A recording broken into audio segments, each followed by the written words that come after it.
Can you give me like a note of opera? That was so deep and rich. I mean, I was probably getting like 30 or 40 grams of protein a day. Basically, week 2 of, no oil, no processed foods, all of that, it was gone. And I haven't had to take a single bit of medication this entire time. I would spend hours at the gym doing, an hour and a half of cardio. A 45-minute workout is good. There were those weeks where I was so busy that I could only go to the gym, 2 or 3 times. It's better to do that and feel like I could do it again the next week than to... All right, little interruption before we get into the podcast. Did you know that over 60% of you that listen to this show regularly aren't subscribed to the channel? So if you could do me a favor and click on the subscribe button, because it really helps the channel grow and really helps me get bigger guests on the show and helps me elevate the quality of the show. So again, I run these episodes ad-free for that reason, because I want to give you the best experience possible without any interruption. So this is my little interruption right here. So if you could do me a favor and subscribe, click on the notification bell so you can be notified when the episode goes live. I appreciate it very much. Enjoy the episode. All right. Good morning, everyone, and welcome to another episode of the Fit Vegan Podcast. Today, I'm joined by one of our Fit Vegan superstars, Cameron King. Right? Doesn't it sound like a superstar name? Cameron King. So Cameron, welcome to the show, man. Thank you. And actually, my married name is Cameron Kapsar King, if you want a little Polish flair in there. That sounds even more fancy. Excited to bring you on, because today it is your Fit Vegan Success Story episode. You and I have had the opportunity to work together for several months now. I can kind of figure out how many months we've been working together, but yeah, 5 months that we've worked together so far. And you've been able to accomplish quite a shift in body composition. I think your total was like 16-ish pounds of body recomp, but you definitely look like you've lost more than 16 pounds. I see those little baby abs coming in on your update photos. So today we'll talk about your journey, where you started, how was the whole thing? Was there any obstacles? Which I know you have a very busy life. And so do you mind kind of just kicking off and giving people a little background as to who you are and what you do? Well, absolutely. So I'm almost a lifelong vegan. I went when I was about 12. So most of my conscious adult life has been vegan. And I am a performer. So I am I'm an opera singer. And so I am occupied daily with either administrative work on the side, or teaching lessons, or practicing, or performing, which is what I have to fit my other stuff into. And as far as just body and fitness and all of that, I mean, I've pretty much run the gamut of all of it. I grew up overweight at varying levels at all times. But I always wanted to be fit. So I would go through those spurts of really hardcore going to the gym and then burning out and then trying again and burning out. And when I went off by myself to college, I ended up just way overdoing it, and then went from obese to underweight and was hovering around, 100 pounds at some point, just kind of a floating wisp. Wow. And then, so at that point, obviously started eating more, kept trying to work out, but at that point it just kept piling back on, and I had no clue how to navigate. I was working out as much as I could, within my master's degree and schooling, and just trying to fit life in. But I had no clue what to do. I was doing my best with food, but I had no clue what to do. So, I have been anywhere from overweight to underweight, fit to not fit, active to not active, and never really found a good balance for me. Never really contextualized that into healthy or sustainable, or just, a long-term vision for me to do. Yeah. Yeah. So it's been a lifelong journey of trying to figure out the right balance. Yes. Yeah. Awesome. Absolutely. So if you can, I've been wanting to ask you this, and we can cut it out if you don't want to. Can you give me like a note of opera? I've been wanting to ask you this since we started working together, but I was like, I just want to hear like your voice,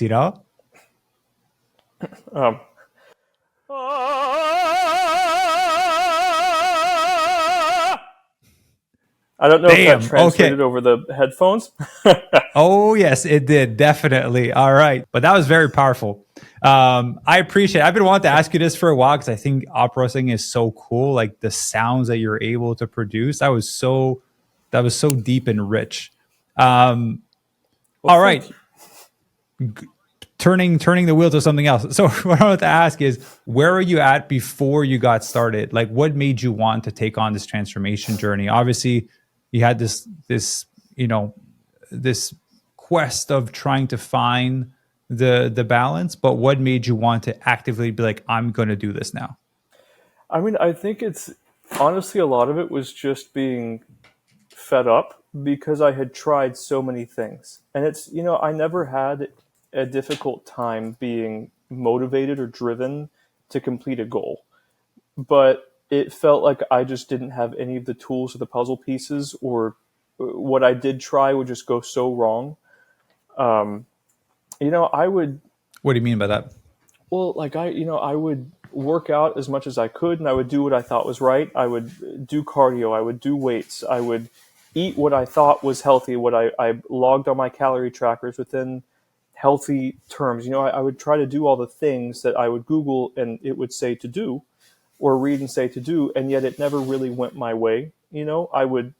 I Mm, tried my best to just do everything that I saw other people doing or what online forums told me to do, and yet I was constantly just gaining weight, or constantly having to replace my clothes because I outgrew my clothing. It was always just, it felt like I was doing all the right things and getting the wrong results, and so I just got fed up because it yeah. wasn't, I had never been a person, especially post adult life, or I'm an adult right now, mid adult life. I have never been an issue.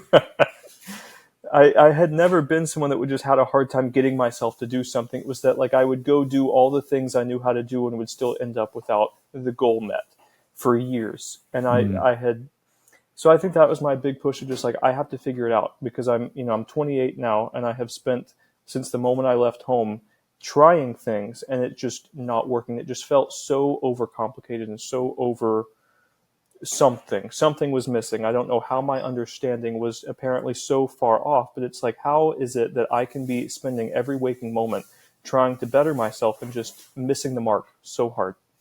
So I think that was my big push of just like, I need to let someone just steer for a minute and just realign because my instincts are off.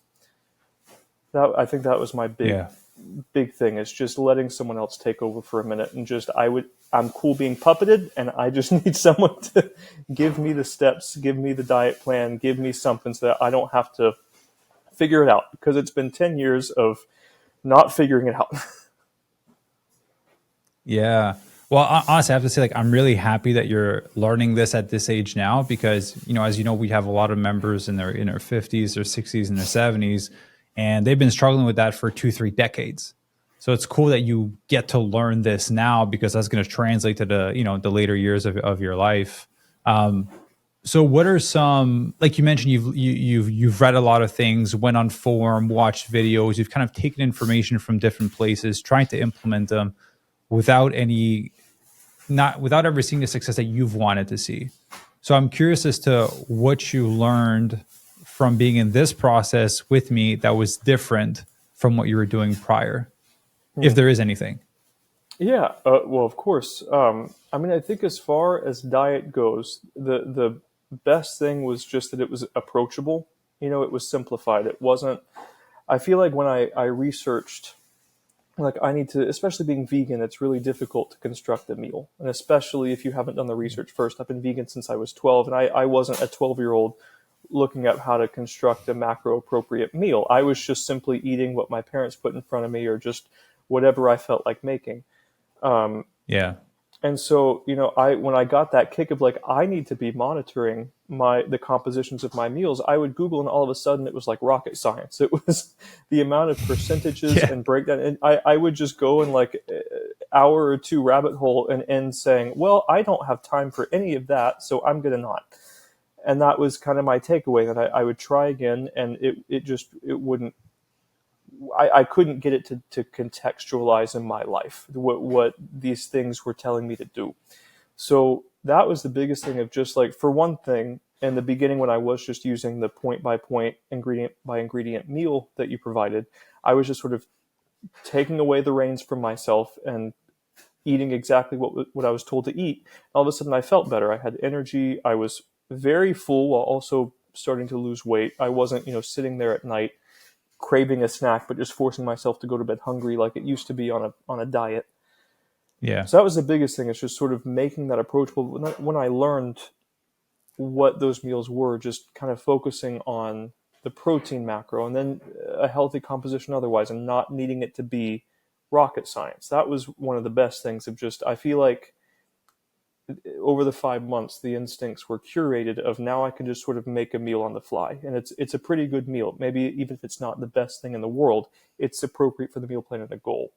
Whereas beforehand, it was just, I mean, I was probably getting like 30 or 40 grams of protein a day, Oh before wow. this, because I just, I was eating based on like the serving size that it would list on the package. And I wasn't really, I realized that when my husband and I were talking the other day of like, no wonder we were always just so irritable and just low energy and tired all the time. We were getting the diet of a 12-year-old. Yeah. Um, but then, I mean, as far as working out, I think, for me, I was always one of those people that I would do something really, really hard for a little bit of time and then burn out and stop.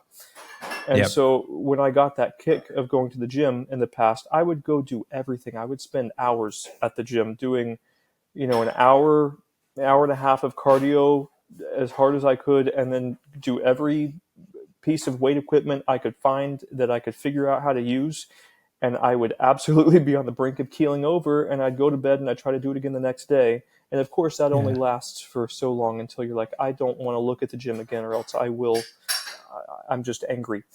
So I think boiling that down again to like four times a week is good.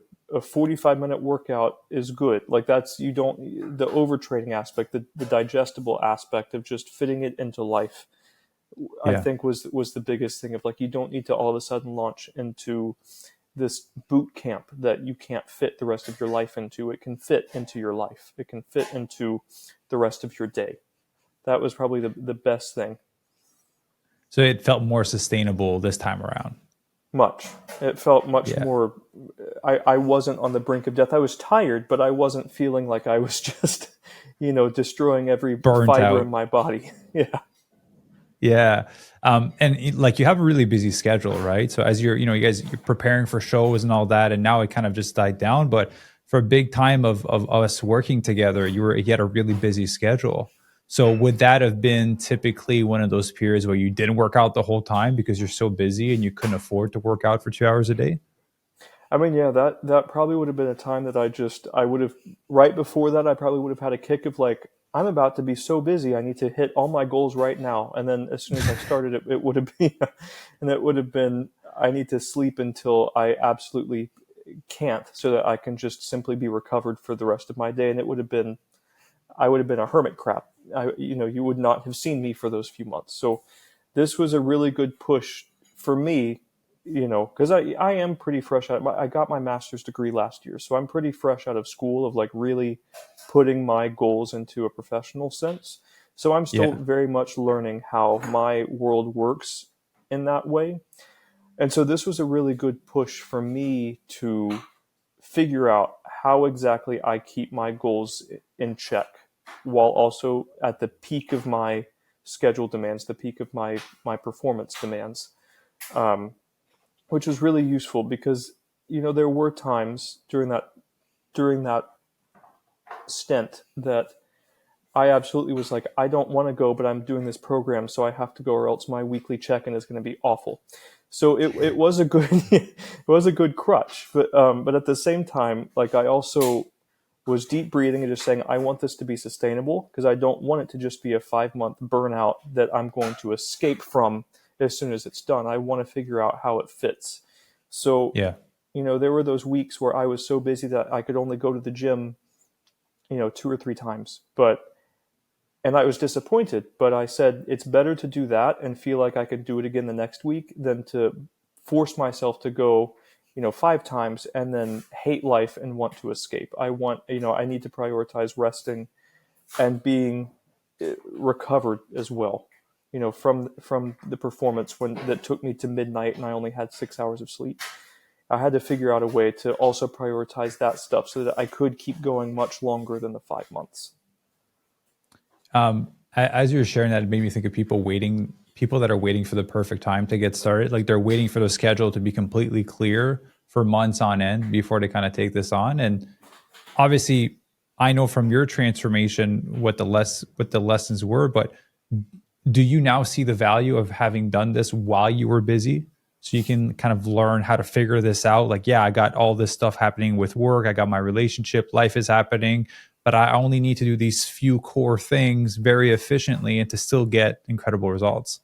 Yeah, I mean, absolutely, because it helps everything. I mean, there is no perfect time. There is no great stretch of life that's just unencumbered at this point. So it's just, I mean, I think that core was already instilled as a musician because a lot of what I had to do was not money making. I had to figure out how to foster those skill developments on the side, working other jobs, or even in terms of like getting my degrees, I would be in class all day, but I had to figure out, okay, I need to practice and actually just get good. I have to Mhm. to just grow the muscle and learn the rep, and it became a very strong exercise. And just if you have a goal, you have to make it work. Otherwise, what are you doing? So I think it absolutely is a case of like you can't wait until you have this perfect life that's devoid of responsibility in order to get those goals in, because that's just not the way it's not the way we work. That's not how our lives are built. So it's best to figure out how to sustain all of it, which is difficult, but it really did. I feel like, especially at the beginning, I felt like underwhelming myself, of like, I only went to the gym a couple times this week. I'm not doing what I I need should to do do for more. myself. I need to do more. Why am I not miserable? So I think it was important for me to see, like, no, that's all you need to do. Let yourself sit down for just a minute. Yeah, you don't need to beat yourself in the gym several hours a day.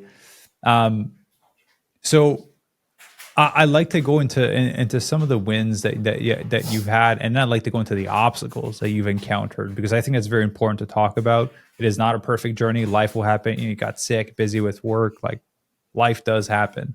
But obviously, besides losing the weight, were there other cool wins that you've had that potentially you expected or didn't expect?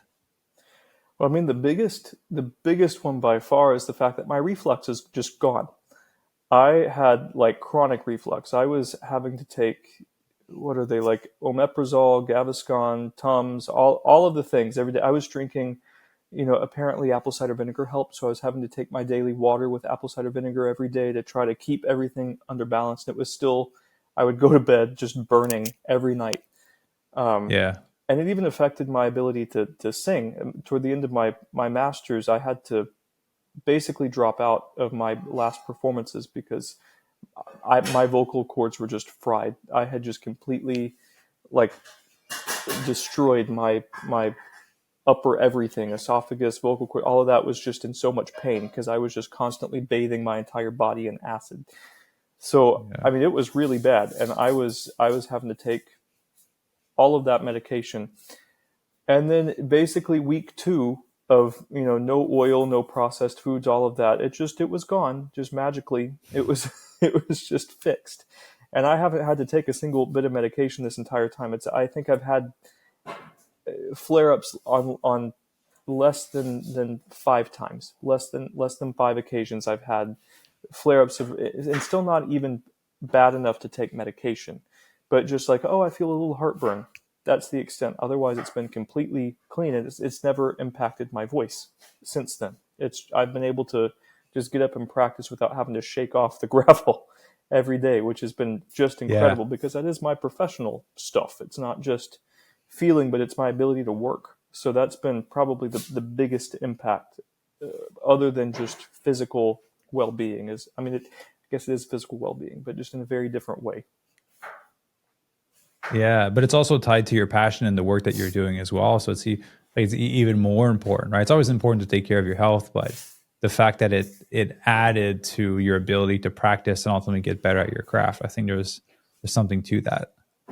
Yes. Oh, of Yeah, course. I mean, I've known quite a few singers that have, I mean, their careers have ended because of reflux and of GERD and of, people having to get surgery to fix it. And I was afraid I was going down that path. And my husband, who has mostly adapted to this plan with me, he's a meat eater, but he has adapted to the whole foods aspect. Um, he even made a remark of just he was which that's left great. home, and yeah, it's been very nice because he's also the primary cook. So to have him completely supportive and taking care of this for me when I have just been flying across Georgia overwhelmed has been very, very nice. um, but he went home, and they went back to just eating their normal family meals, and he texted me like, my entire body is burning, everything hurts, because it's just Yeah. we adapted so quickly that he put a drop of oil in his system and it just exploded. So it obviously has had a very big impact on both of our abilities to just be in stasis. Food is no longer nearly as abrasive, which is just so good for just daily feeling, daily operating. You don't. I feel like meals were always kind of that. I mean, good food, but you get punched in the face. It's heavy. It's you're laden down and you feel bloated, and all of that is just gone, which has been so nice. Yeah. So basically, there was a stress around eating food, basically, because there was like that fear of like I'm gonna have reflux or it's not gonna make me feel good. So that can't be a fun way to live, to just be worried about, hey, this meal might mess me up, even though it's like somewhat healthy. Oh yeah, no, it's not. And if you talk to any performer, they will always have their like pre-performance foods in their diet they have to instill anytime they sing. And even still, it doesn't always go right. The amount of times you'll see a singer just kind of go and in the side of their arm to continue their performing. It happens, but not having to worry Yeah. about that as much is fantastic. It is so nice. What did your ritual meal change from then to now? I mean, oftentimes my pre performance ritual meal would be almost nothing in the past because like I can't deal with it because almost everything would give me reflux. So I would choose to eat as much protein as I could in the past as early as I could, then just not eat for hours. So that was now I don't really have to worry about it. None of this food has really hurt me at all. So I don't really feel motivated to have that type of routine anymore. It feels like I can just kind of keep my stasis and not really deviate from the norm, which is really nice. It's not as much buildup, not as much mental angst around it, which is incredible for performance anxiety and just all of that other stuff that surrounds the life. Yeah. Well, that's amazing. So, any changes in terms of like the physical side? Did you have like some clothes that you were able to pull out that you weren't able to wear for a while? Did you have to go shopping yet? Oh, of course. Well, I think we're going to go shopping tomorrow, actually. But yes, I all of my sweaters, which is perfect because today was like our first day of being like 35 degrees. Um, I mean, I think last year I could basically fit into my comfy sweatshirts, and that's about it. So finally, thank God, I can pull all of my sweaters out of storage, and they fit all of my jackets. My skinny jeans are no longer my skinny jeans. It has been fantastic because Nice. I in the past, I lost a bunch of weight and I got rid of all of those clothes, and then I gained a bunch of weight, and I was like, well, I wish I hadn't have gotten rid of those clothes, but then I got rid of the small clothes, and then I'm losing weight now, and it's like, well, I wish I didn't get rid of those Hmm. clothes either. So wishing I had just a wardrobe that ran the gamut, but I'm about to go replace those clothes, and this time they're going to stick. This time I'm determined they are going to keep fitting. Awesome. Yeah, and we're going to talk about reverse dieting as well after this recording. But um, do you feel that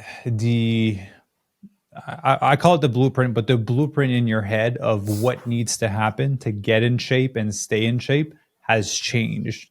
Because if I were to talk to Cameron 2 years ago and I was like, hey man, I need you to improve your body composition by 16, 20 pounds, you potentially had a plan of action that would naturally come up. Like you said, go to the gym for 2 hours a day, beat yourself up and be really strict on your nutrition.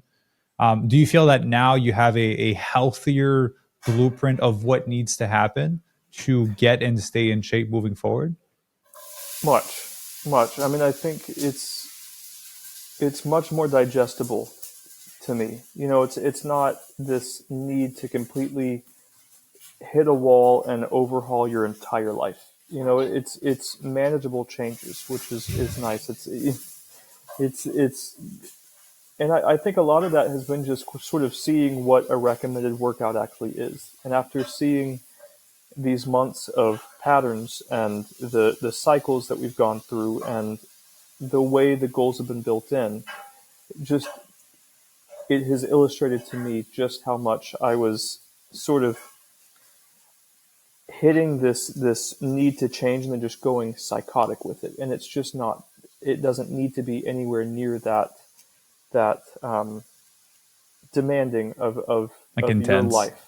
Yeah, it doesn't need to be that intense. It can fit in. It can be an hour at the gym in the mornings, and then you can go about your regular life. I mean, I've tried to influence the other parts of my life too, standing instead of sitting sometimes, walking to work when I can, smaller things like that. But really, your stasis is not nearly as in need of revolution as we think it is, which has been helpful because that was my main goal, was to figure out how this fits in my life so that I'm not just becoming a different human being in order to meet these goals. So I think it is a lot healthier of just,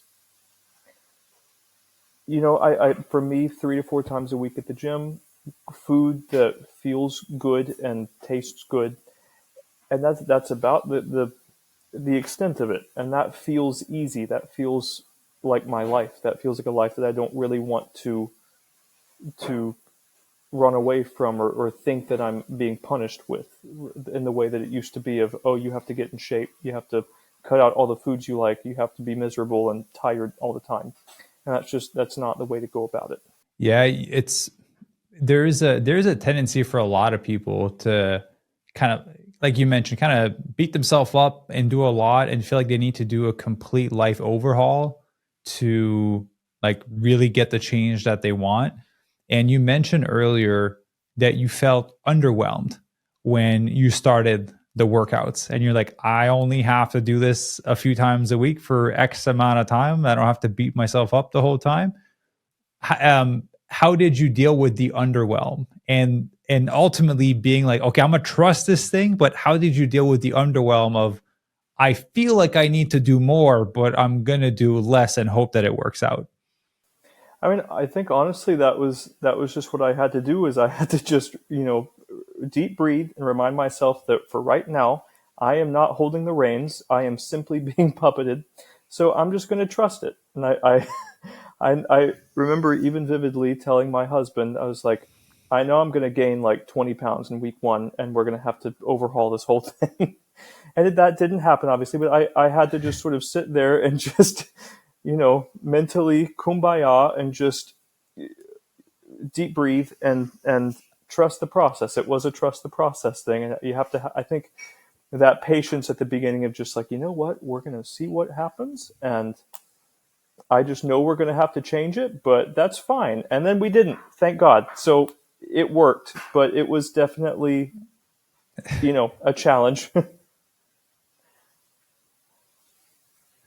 Yeah, yeah. Oh, that's interesting. So, I'm sure you're not the only one, but it's funny to hear. Like, I thought you thought you're going to put on 20 pounds because we're doing less and we're eating so much food too. But Oh yeah, my as God. you saw, like when you go for efficiency and you do it right, it works. Yeah. I mean, it didn't help that that first week of meal plans had me eating 2 heads of cauliflower for one meal. I think that was that was the biggest. I remember it. It was a Thursday. It was the first Thursday, and Andy cooked it, and we sat down with our industrial-sized bowls of cauliflower, and we felt like we were never going to recover. And that that we both sat here like, there's just no way possible that we're going to get smaller from this. But I did. He very quickly moved back to his chicken, but I kept on the two industrial bowls of cauliflower, and it worked. So yeah, that the first meal plan, we always make sure that we give people like a higher volume of food, just because like we want you guys to know like you're going to be able to eat a lot of food and a lot of great food and lose the weight, because I know that it feels counterintuitive for people to sit down and eat that much food and be like, yeah, there's no way I'm going to lose weight on this plan. Yeah, it's definitely a trust the process moment, but it's good as long as you can trust the process. It works. It's hard, but I'm very thankful for it, because I haven't been hungry this whole time. Even when we did have that stint of like, let's just cut calories even more, train really hard, and just kind of that phase of the workouts, I've never felt hungry this whole time. I've never felt that need of sitting, on the couch at night, like I just need food. I just need to eat something. That has not happened, which has been very nice, because that's the only way dieting has gone in the past. Or dieting, but really, just eating well, at least in my head. Yeah. But I think that's the case for a lot of people, right? They severely cut their calories. They don't make the right food choices. So they have less calories and they're eating things that tend to be a bit more calorie dense. And they're not being strategic with the volume of food. And then they're starving ultimately. So, but again, that's why we teach and do things this way, is so that the old belief system can go out the door and the new can come in. If you're able to eat a lot of food, you're able to feel satiated and you're able to lose the weight and improve your body composition ultimately.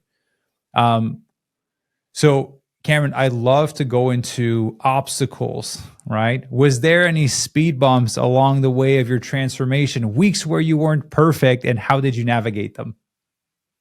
Yeah, I mean, there were a few different types. I mean, there were you know, the the times that I was sick. I'm constantly around just traveling performers, and I work at a place that has a lot of kids coming through. So just so many different environments of just illnesses. So there were quite a handful of times that I had some type of virus or some illness that took me out. And it was, for those, it was just simply about trying to keep my nutrition as on track as possible and picking up as soon as I could and not beating myself up for it. The first time it happened, I had such a good streak of getting everything in that was on the plan, and I was just so mad that it finally ruined it. And it wasn't even because I didn't want to do it. It was because, I was sick and just physically could not move. Um, and there were the times that Yeah. I had my performing schedule or traveling schedule just got to be too much, and I tried to front load, but then I'd go 6 days or 7 days without, and it was probably the same thing of just keeping my nutrition as on track as possible, and constantly reminding myself that the goals are long term. It's not about reaching, as much as I did want this 5 months to show as much of my progress as it could.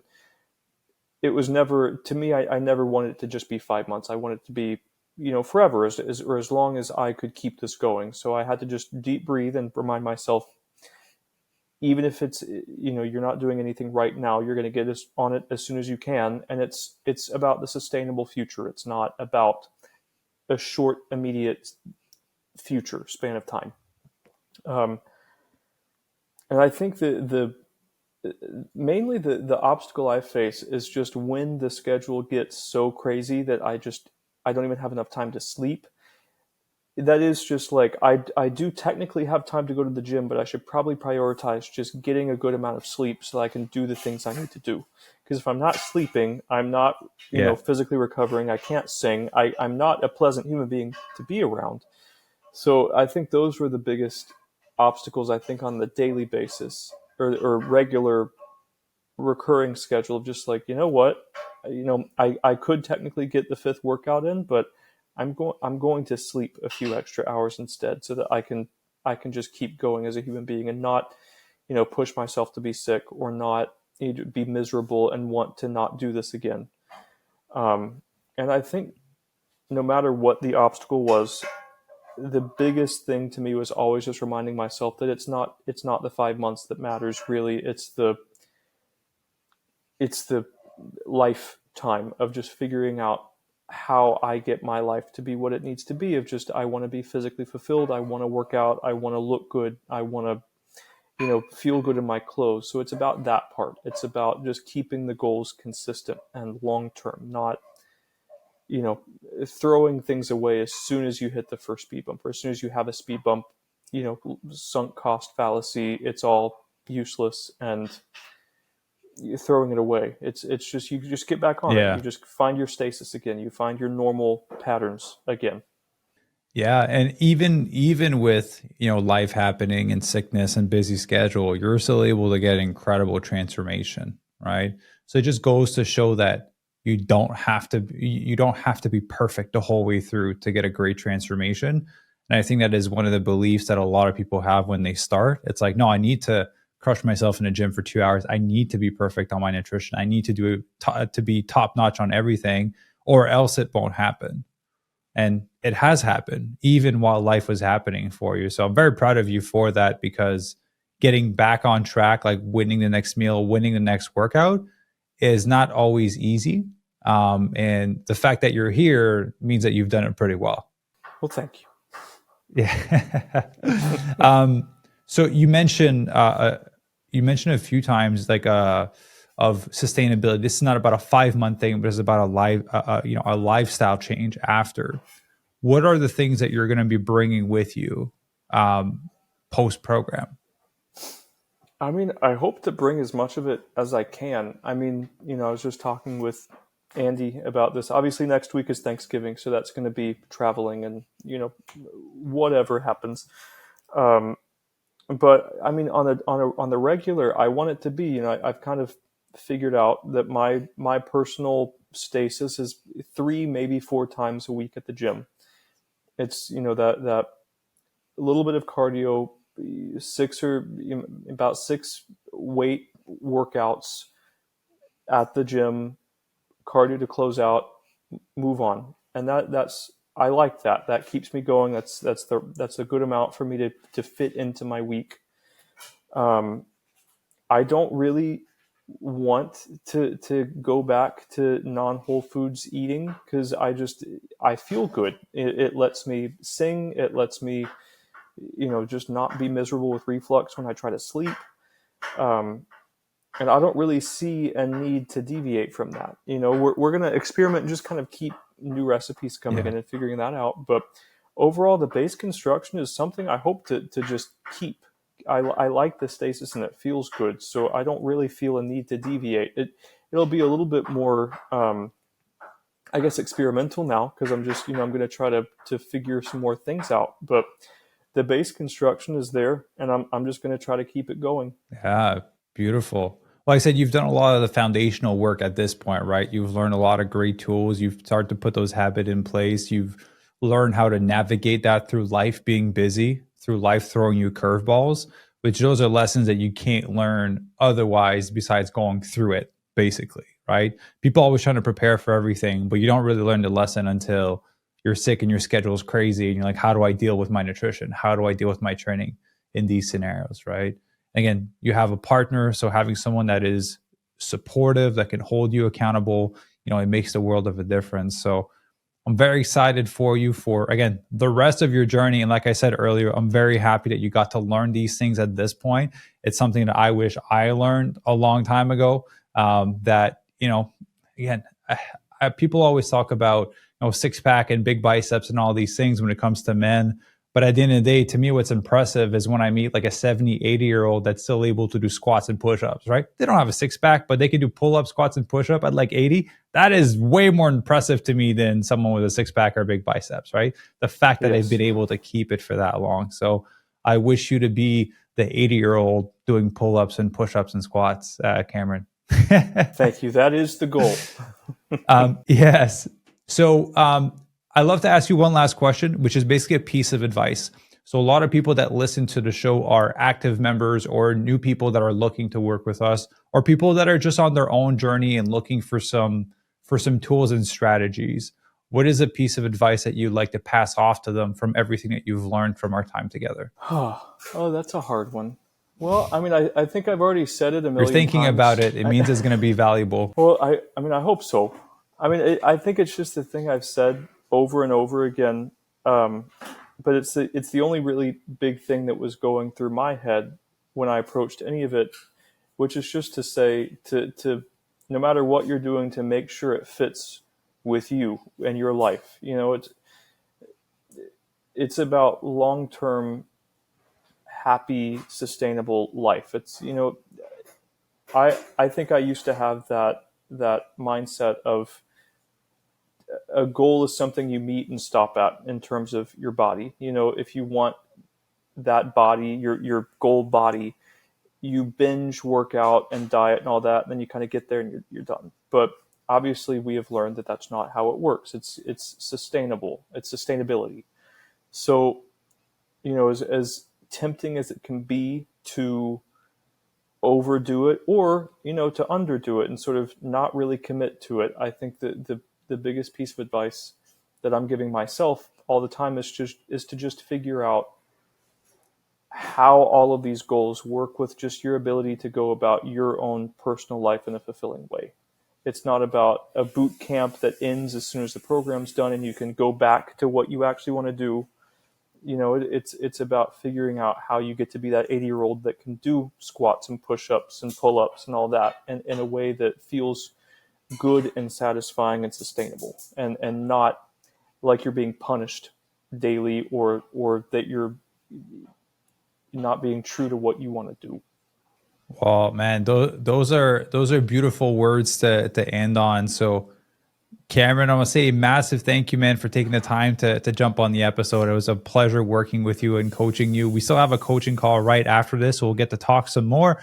But for the sake of this podcast, a massive thank you, everyone listening. Again, there's a lot of great nuggets of wisdom and information and practical things you can implement from this episode. And like I end all my group calls with all our members, everything we talked about today is absolutely worthless unless you do something with the information. So pick one thing that resonated with you and implement it in your life today to start seeing some changes. And obviously, if you want help on your transformation, there's a link down below where you can do that. But Cameron, massive thank you, man. And let's chat in a few minutes. Wonderful. Thank you.